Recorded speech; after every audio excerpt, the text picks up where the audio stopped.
دوای تێپەڕبوونی 164 ڕۆژ بەسەر هەڵگیرسانی جەنگی نێوانیان تا ئێستا ئەمریکا و ئێران لە حاڵەتی نەجەنگی کراوە و نەڕێکەوتنی گشتگیردان و هەردوو لا لە بازنەی ململانێکی توندا دەخولێنەوە. ئەو ململانەیە بووەتە هۆی داخستنی گەروی هورمز کە کاریگەری لەسەر ئابووری جیهان داناوە.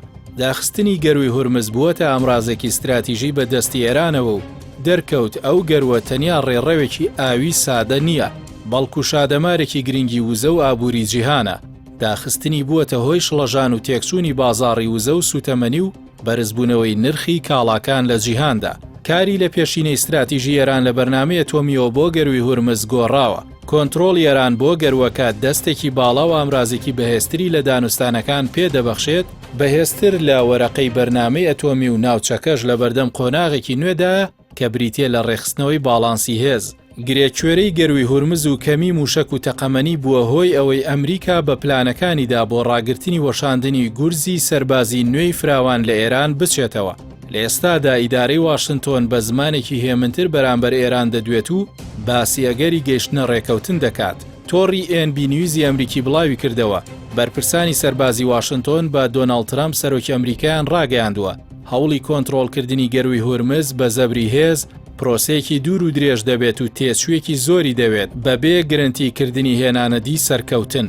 بەرپرسێکی ئەمریکی ئاشکرای کرد بە پێی ئەو پلانە سەربازیانەی بۆ ئەو جۆرە کردەوانە دانراوە دەرکەوتووە هەر هەوڵێکی دەست بە سەرداگرتنی گەروی هورمز بە زەبری هێز دەبێتە هۆی کوژران و برینداربوونی ژمارەیەکی زۆری هێزەکانی ئەمریکا.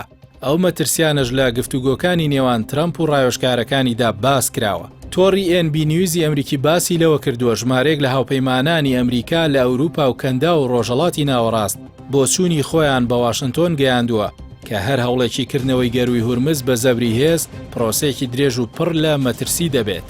بە پێی زانیاریەکان هاوپەیمانەکانی ئەمریکا هۆشداریان داوە لەوەی هەر هەوڵێکی دەست بە سەرداگرتنی گەروی هورمز دەبێتە هۆی بە ئامانجگرتنی کەشتیە جەنگیەکانی ئەمریکا بە موشکی کروز و درۆن. سەرەڕایەوەی نرخی نەوت بەرز دەبێتەوە هیچ سەرکەوتنێکی یەکلاکەرەوە لەو پرۆسەیەدا گرنتی ناکرێت.